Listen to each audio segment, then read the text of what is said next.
Class 11। आज हम इस क्लास में रिलेशन फंक्शन चैप्टर में एक्सरसाइज 2.2 को सॉल्व करेंगे। ठीक है, तो चलो स्टार्ट करते हैं क्वेश्चन नंबर 1 से। क्वेश्चन नंबर 1 पहले पढ़ें, क्या दिया हुआ है। Let a is equal to 1 2 3 up to 14। a एक सेट है, उसमें 1 2 3 अप टू 14 नंबर्स हैं। फिर define a relation R from A to A। हमें जो रिलेशन R बताना है वो A टू A बताना है by R is equal to, जो रिलेशन दिया है वो क्या है, R इज इक्वल टू, इसमें order pair x, y type के एलिमेंट्स होंगे such that 3x minus y is equal to 0 where x and y both belongs to the set A। ठीक है, ये हमें रिलेशन R दिया हुआ है, इसमें x, y टाइप के एलिमेंट्स होंगे such that 3x minus y is equal to 0 होगा। ठीक, और such that x, y belongs to A। तो देखो अब हम क्या करें, हमें ऐसे एलिमेंट्स चाहिए जो कि इस रिलेशन को सेटिस्फाई करते हैं। ठीक है ना, तो 3x minus y is equal to 0 का मतलब, अगर हम यहाँ लिखें 3x minus y is equal to 0, इसका मतलब 3x minus y उधर लेके जाएंगे तो y हो जाएगा। इसका मतलब x की वैल्यू कुछ भी हो, लेकिन जो y है वो हमारा 3 into x के इक्वल होना चाहिए। और इसके अलावा ये भी कंडीशन है कि जो हमारा x और y दोनों नंबर्स हैं, दोनों एलिमेंट्स हैं, हमारा सेट A का ही नंबर होना चाहिए। ठीक है, तो सपोज अगर हमने x को 1 ले लिया, जैसे जो R है,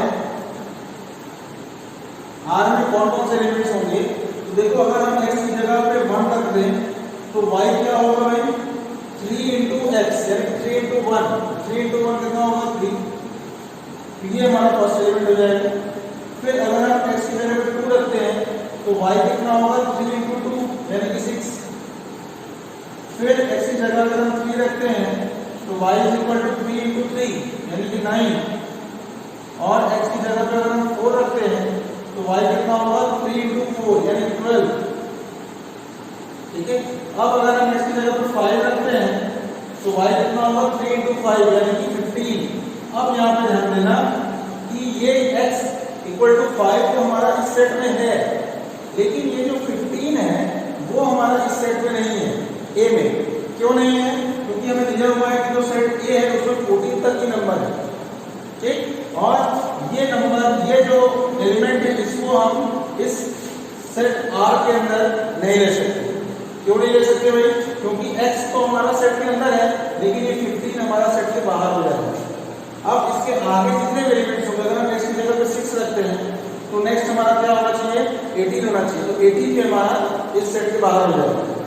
इसलिए हम यहीं तक रखेंगे नहीं, जो R होगा, रिलेशन R है, उसके अंदर हमारे पास इतने ही एलिमेंट्स हैं, और ये जो 5,15 है ये हमारा एलिमेंट नहीं होगा।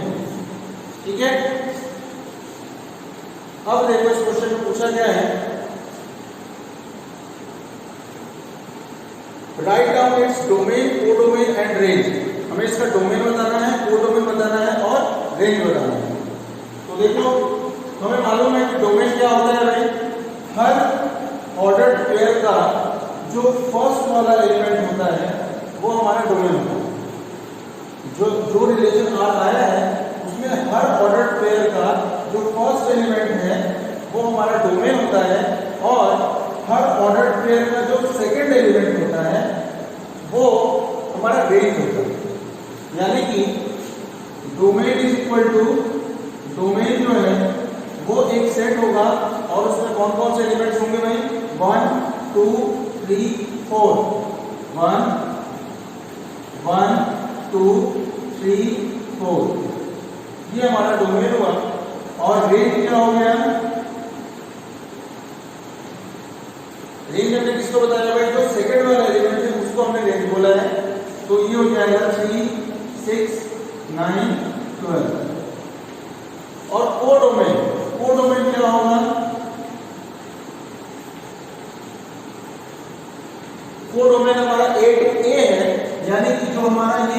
सेट दिया है वो पूरा का पूरा हमारा कोडोमेन हो जाएगा, यानी कि 1 2 3 4 अप टू 14। ठीक है, आंसर एक बार देखो।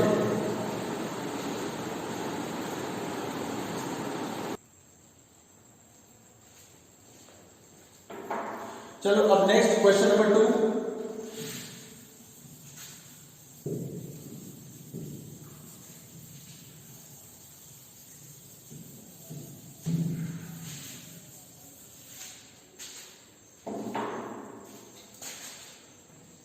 Question number 2. Define a relation R on the set n of natural numbers by R is equal to। अब देखो ये जो R रिलेशन है वो डिफाइन कहाँ पे है भाई, n to n, natural number two natural number.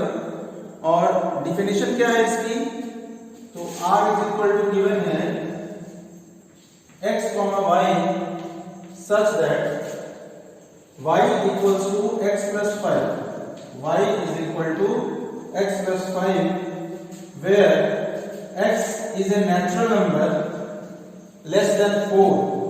ठीक है, x and y both belongs to natural number। ये हमें R रिलेशन दिया हुआ है।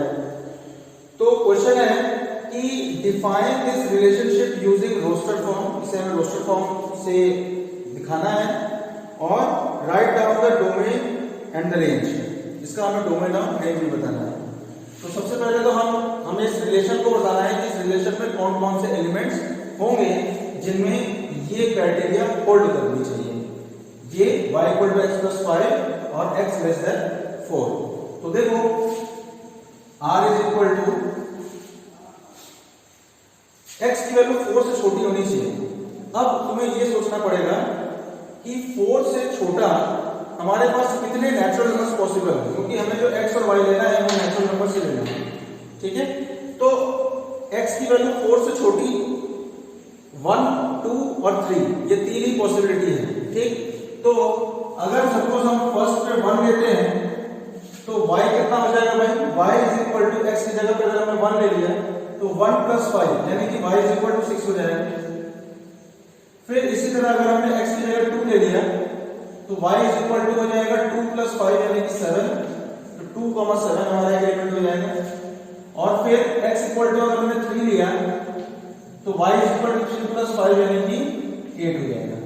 अब x इक्वल टू 4 हम ले नहीं सकते क्योंकि हमें इसमें कंडीशन तो दिया हुआ है कि x की वैल्यू 4 से लेस देन होनी चाहिए, लेस देन 4 होनी चाहिए। तो 4 तो हम ले नहीं सकते, 4 से छोटा ही लेना पड़ेगा, तो हम सिर्फ 1 2 3 ले सकते हैं। तो ये हमारा रिलेशन आ रहा है। ठीक है, ये हमारा रोस्टर फॉर्म हो गया। अब हम इसका डोमेन और रेंज बताएंगे। तो डोमेन इज इक्वल टू जो फर्स्ट एलिमेंट होता है वो डोमेन होता है, यानी कि 1 2 3, और रेंज किसे बोलते हैं भाई, जो सेकंड एलिमेंट होता है वो हमारा रेंज होता है, यानी कि 6 7 और 8। Answer clear. अब चलो नेक्स्ट क्वेश्चन नंबर 3।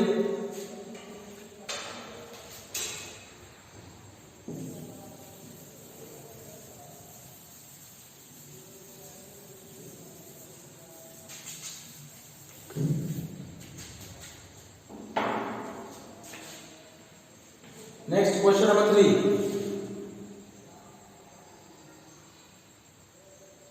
इसमें दिया हुआ है कि a इज इक्वल टू, एक सेट दिया हुआ है, एक सेट a दिया है और एक सेट b दिया है। तो a दिया हुआ है 1 2 3 5, a is equal to 1 2 3 5, b is equal to दिया हुआ है 4 6 9, 4 6 9। ठीक है, b is equal to 4 6 9। Define a relation R from A to B। अब हमें एक A से B में एक रिलेशन फाइंड करना है by R is equal to उसमें x, y टाइप के एलिमेंट्स होंगे such that the difference between x and y is odd, यानी कि जो x और y के बीच का जो डिफरेंस है वो एक ऑड नंबर होना चाहिए।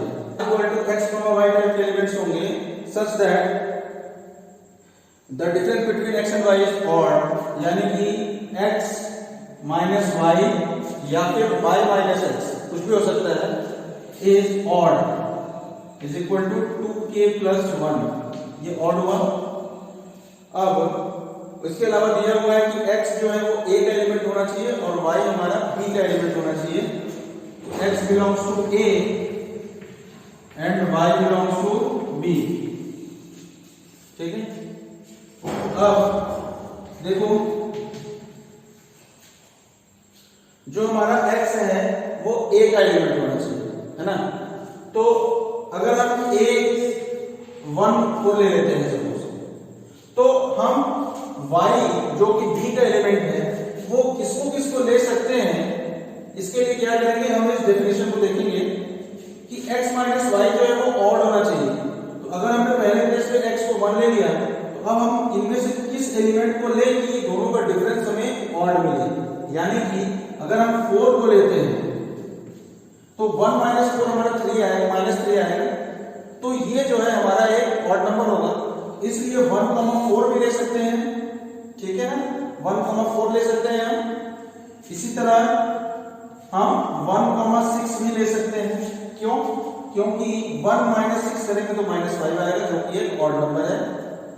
और देखो 1,9 नहीं ले सकते। क्यों नहीं ले सकते? क्योंकि जब हम 1 माइनस 9 करेंगे तो हमें -8 मिलेगा, ठीक है। और -8 एक इवन नंबर है, इसलिए हम 1,9 को नहीं ले सकते।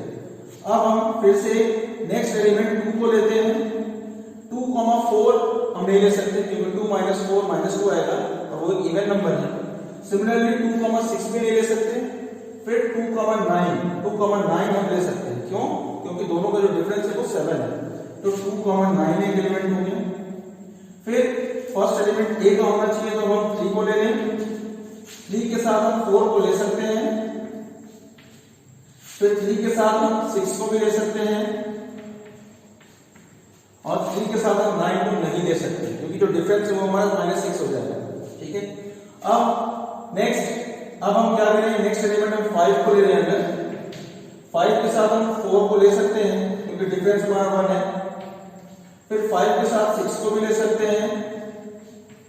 फिर 5 के साथ 9 हम नहीं ले सकते, है ना, नहीं ले सकते क्योंकि इसका डिफरेंस 4 आ जाएगा। तो इसका मतलब R में बस इतने ही एलिमेंट्स होंगे, ठीक है ना। अब हम और देखते हैं इसमें क्या पूछता है। और तो देखो इसमें दिया है write R in roster form, तो बस रोस्टर फॉर्म में लिख दिया है, यही हमारा आंसर होगा, ठीक है। अब नेक्स्ट क्वेश्चन नंबर 4।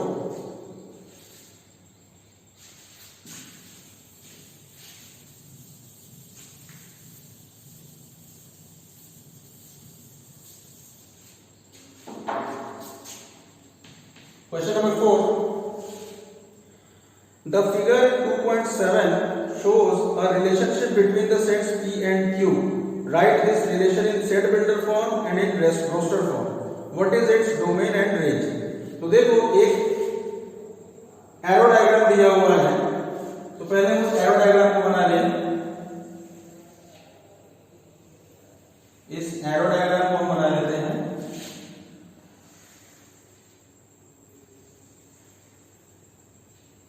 इसमें 3 एलिमेंट्स हैं और इसमें भी 3 एलिमेंट्स हैं। पहला एलिमेंट 5 है, फिर 6 है, फिर 7 है, इधर 3 है, 4 है और 5 है। तो अब 5 को 3 से ज्वाइन किया गया है, 6 को 4 से ज्वाइन किया गया है और 7 को 5 से ज्वाइन किया गया है, ठीक है ना। तो अब हमें इस सेट को सबसे पहला दिया हुआ है कि सेट बिल्डर फॉर्म में लिखना है।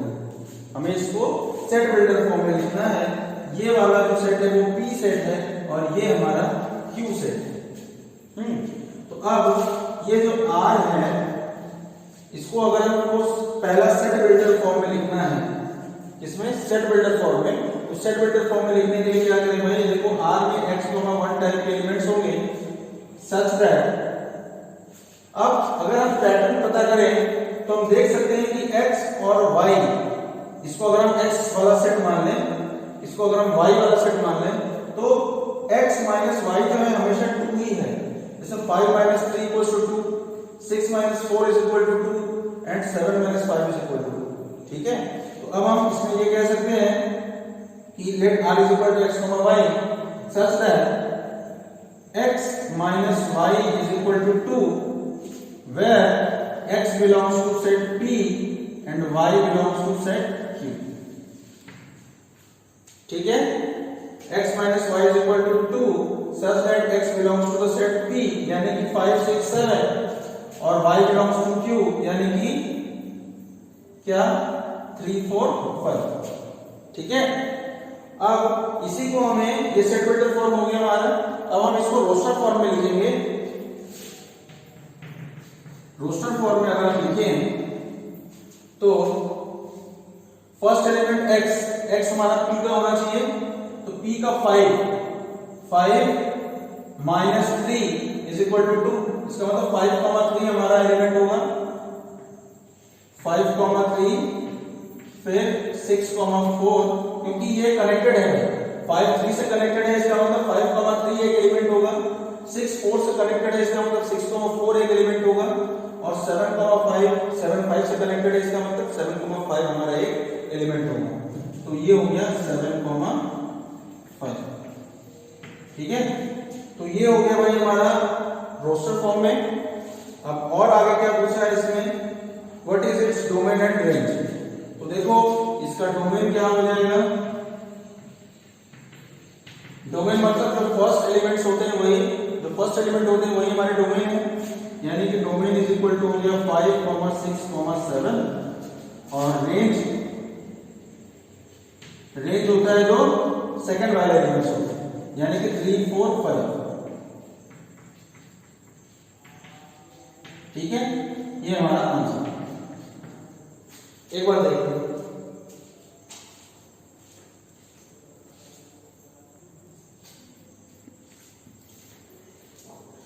चलो अब next question number 5।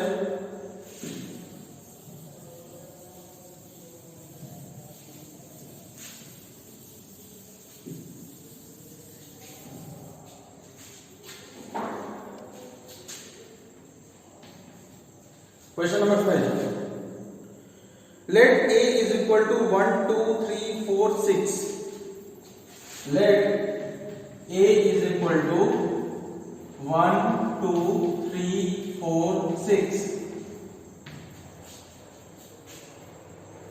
let R be the relation of A defined by,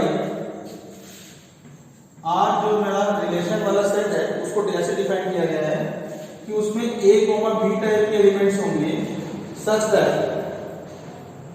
that A and B both belongs to A, A and B both belongs to A, इस सेट A का ही होना चाहिए, ये दोनों A और B, and B is exactly divisible by A। देखो इसमें लिखा हुआ है कि B is exactly divisible by A, B is exactly divisible by A।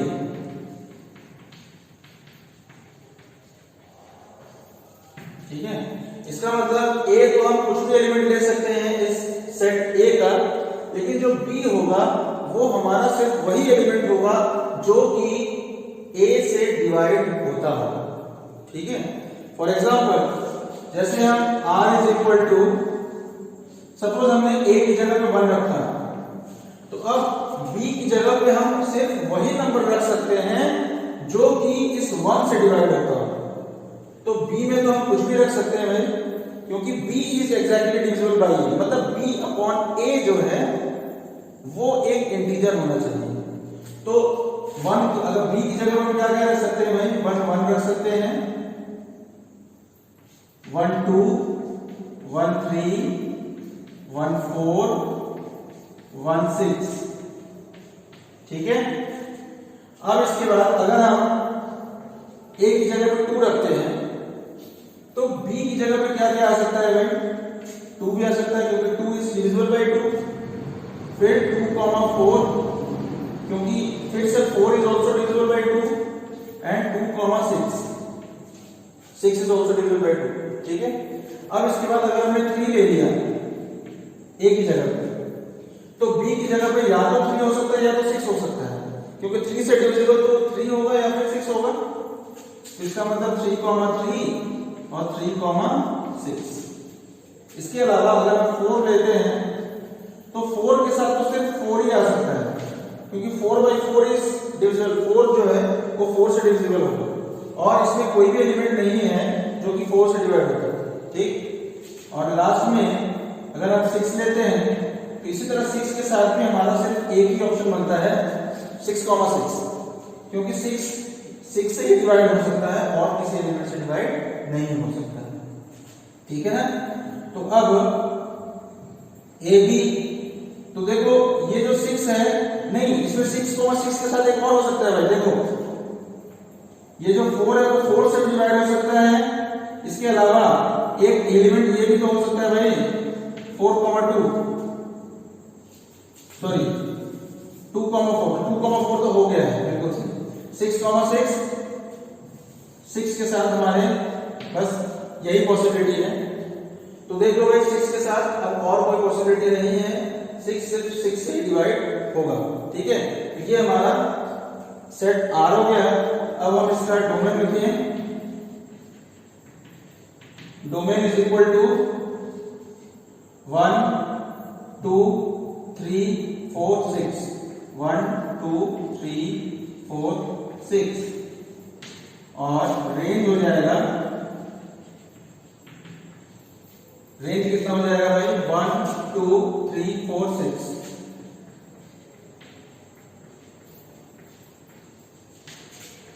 ठीक है,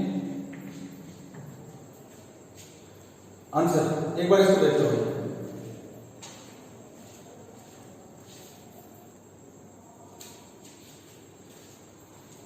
चलो अब next question number 6।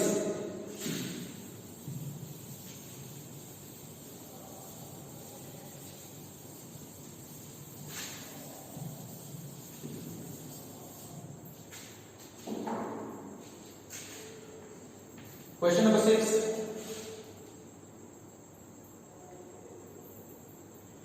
Determine the domain and range of the relation R defined by R is equal to x, x plus 5. हमें जो relation R दिया है उसका domain और रेंज बताना है। और R कैसे डिफाइन किया है कि R जो होगा उसमें x, x plus 5 टाइप के एलिमेंट्स होंगे such that x belongs to 0, 1, 2, 3, 4, 5,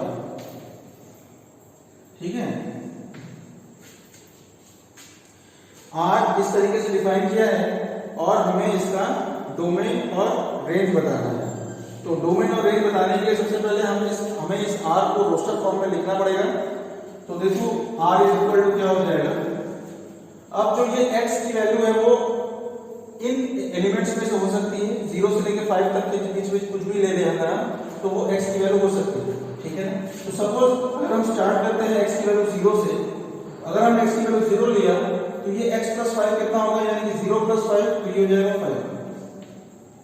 फिर x की वैल्यू अगर हम 1 ले लें तो ये 1 plus 5 तो 6 हो जाएगा। फिर x की वैल्यू 2 ले लेंगे अगर 2, 7। फिर अगर x की वैल्यू 3 ले लें 3 plus 5 8। और फिर x की वैल्यू अगर 4 ले लें तो 4 plus 5 यानी कि 9। और फिर अगर x की वैल्यू 5 ले लें तो x plus 5 हो जाएगा 10, ठीक है। ये बात समझ में आ रही। तो बस ये हमारा रिलेशन आर हो गया रोस्टर फॉर्म में। अब इसका हम डोमेन और रेंज लिख लें। तो डोमेन हो जाएगा हमारा 0, 1, 2, 3, 4, 5। 0, 1, 2, 3, 4, 5 और रेंज होगा 5, 6, 7, 8, 9, 10, क्योंकि जो सेकंड वाला एलिमेंट होता है वो हमारा रेंज होता है। तो 5, 6, 7, 8, 9 और 10, ठीक है। एक बार देखो क्वेश्चन नंबर 6।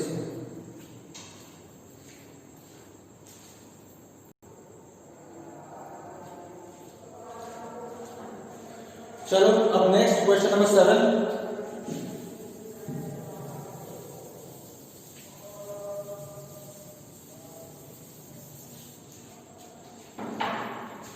Question number 7। अब देखो इसमें क्या दिया हुआ है कि write the relation r is equal to x comma x cube such that x is a prime number less than 10 in roster form. तो हमें इसे रोस्टर फॉर्म में रिलेशन r को लिखना है, और जो r सेट फिल्टर फॉर्म में जो दिया है वो कैसे दिया है कि उसमें x comma x cube type का एलिमेंट होगा सच that x is a prime number, such that x is a prime number और वो less than 10 है, less than 10 है। ठीक है, तो अब हमें ये सोचना है क्योंकि इसमें कह रहा है कि x जो है वो प्राइम नंबर भी है और वो 10 से कम भी है, तो हमें ये सोचना है कि 10 से कम प्राइम नंबर कौन कौन से होते हैं। तो जो सबसे छोटा प्राइम नंबर होता है वो तो 2 होता है, फिर एक 3 होता है, यानी कि x की क्या क्या वैल्यू हो सकती है। तो x की वैल्यू देखो, एक तो 2 हो सकती है, एक 3 हो सकती है, एक 5, एक 7, बस इसके अलावा और तो कोई प्राइम नंबर नहीं हो सकता 10 से छोटा। ठीक है ना। अब इसी के बेस पे हम इस r को लिखेंगे, तो ये हो जाएगा x की जगह पे 2 कॉमा 2 का क्यूब यानी कि 8। ठीक है, इसी तरह नेक्स्ट x की जगह पे 3, तो 3 का क्यूब ये हो जाएगा 27, फिर 5 तो ये हो जाएगा 5 कॉमा 5 का क्यूब ये होगा 125, और फिर 7 अगर x की वैल्यू ले लें हम तो 7 कॉमा 7 का क्यूब यानी कि कितना हो गया भाई 343 आंसर। बात समझ में आया। तो ये हमारा क्वेश्चन नंबर 7 का जो है रोस्टर फॉर्म। एक बार देखिए,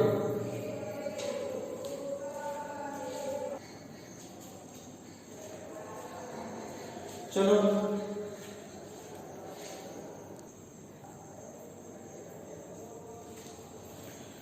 अब नेक्स्ट क्वेश्चन नंबर 8।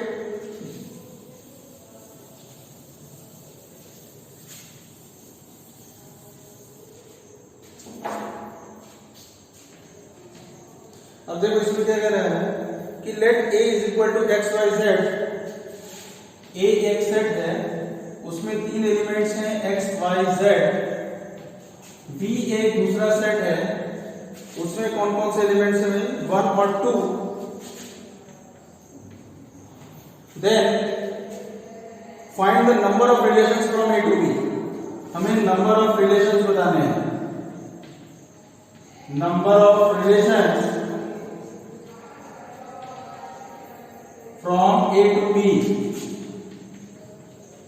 तो देखो हमें पता है कि अगर किसी सेट m ऑफ a यानी कि नंबर ऑफ एलिमेंट्स अगर किसी सेट a का m है और number of elements of set b is equal to suppose n है, तो नंबर ऑफ रिलेशन कितने होते हैं भाई a to b, subset of a cross b, subset of a cross b यानी कि ये होता है 2 to the power mn, 2 to the power mn। ये होता है हमारा number of relation from a to b। ठीक है, तो देखो यहां पे नंबर ऑफ रिलेशन ये हो जाएगा, अगर हम ध्यान दें तो m यानी कि a का नंबर ऑफ एलिमेंट्स कितना है, 3 एलिमेंट्स है a में, और b में कितने एलिमेंट्स है 2, तो m इज इक्वल टू 3 हो गया और n इज इक्वल टू 2 हो गया, तो ये हो जाएगा 2 टू द पावर 3 इंटू 2 यानी कि ये होगा 2 टू द पावर 6 और ये हो जाएगा 64। ठीक है, ये हमारा क्वेश्चन नंबर 8 हो गया। अब इस एक्सरसाइज का last question, question number 9।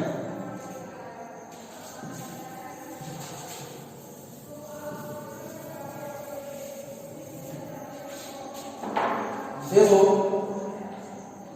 Question number 9, इसमें क्या दिया हुआ है कि let r be the relation on z defined by r is equal to, पहले क्या डिफाइन किया है पहले उसको लिख लेते हैं। r इज इक्वल टू दिया है a b r is equal to है a comma b such that a and b belongs to integer, such that a comma b belongs to z, और z मतलब होता है integer, and a minus b is an integer, a minus b जो है वो भी एक integer ही है। ठीक है, तो देखो इसमें हमें पूछा क्या है, find the domain and range of R. इसके जो डोमेन क्या होगा और रेंज क्या होगा। तो देखो हमें a कॉमा b टाइप का एलिमेंट चाहिए, है ना, और दोनों का जो डिफरेंस है वो एक इंटीजर होना चाहिए, और इसके अलावा जो दोनों एलिमेंट्स इंडिविजुअली भी इंटीजर होने चाहिए। तो क्या क्या हो सकता है, इंटीजर जो बहुत बड़ा सेट है ना, उसमें माइनस इनफाइनाइट से लेकर प्लस इनफाइनाइट तक बहुत सारे इंटीजर्स हैं, इनफाइनाइट इंटीजर्स पॉसिबल है। तो हम कोई भी इंटीजर अगर ले लें, किसी भी दो इंटीजर के बीच का जो डिफरेंस होता है वो एक इंटीजर ही तो होता है। यानी कि अगर हम a की वैल्यू तो हम इनफाइनाइट तरीके से रख सकते हैं क्योंकि हमारे पास इनफाइनाइट इंटीजर्स पॉसिबल है। इसी तरह b की वैल्यू भी हम इनफाइनाइट तरीके से रख सकते हैं क्योंकि b भी हमारा इंटीजर है और हमारे पास इनफाइनाइट इंटीजर्स हैं। तो किसी भी दो इंटीजर को अगर हम सब्ट्रैक्ट करते हैं तो हमें इंटीजर ही मिलता है, इसलिए हम a और b की जगह पे इनफाइनाइट तरीके से रख सकते हैं, और वो क्या रख सकते हैं, वो इंटीजर्स ही रख सकते हैं, है ना। तो जो हमारा a होगा वो सारे के सारे इंटीजर्स हो जाएंगे, और जो हमारा b होगा वो भी हमारा सारे के सारे इंटीजर्स हो जाएंगे। तो इस केस में जो हमारा डोमेन होगा वो पहला एलिमेंट होता है, तो हर एलिमेंट में a हमारा पहला एलिमेंट है, तो a हम बता रहे हैं कि क्या होता है भाई, सारे के सारे इंटीजर्स को हम रख सकते हैं, यानी कि जो डोमेन होगा वो हमारा सेट z का होगा क्योंकि z मतलब इंटीजर। इसी तरह जो हमारा रेंज होगा वो भी हमारा b की वैल्यू हमने रेंज बोला है क्योंकि सेकंड एलिमेंट हमारा रेंज होता है, तो यहाँ पे b की जो है वो भी सारे के सारे इंटीजर्स हम पॉसिबल है, तो इसलिए जो b की वैल्यू होगी, जो सेट b होगा मतलब जो रेंज होगा हमारा, उसमें हम इनफाइनाइट इंटीजर्स रख सकते हैं, सारे के सारे इंटीजर्स रख सकते हैं, तो इसलिए रेंज भी हमारा सेट ऑफ इंटीजर्स यानी कि z ही हो जाएगा। ठीक है, तो ये हमारा आंसर है। तो चलो आज की क्लास में इतना ही रहेगा। आज हमने एक्सरसाइज 2.2 सॉल्व कर लिया पूरा। अब नेक्स्ट जो मेरी क्लास होगी उसमें हम फंक्शन की बात करेंगे और रिलेटेड एक्सरसाइज 2.3 को सॉल्व करेंगे। ठीक है, चलो ऑफ करते हैं।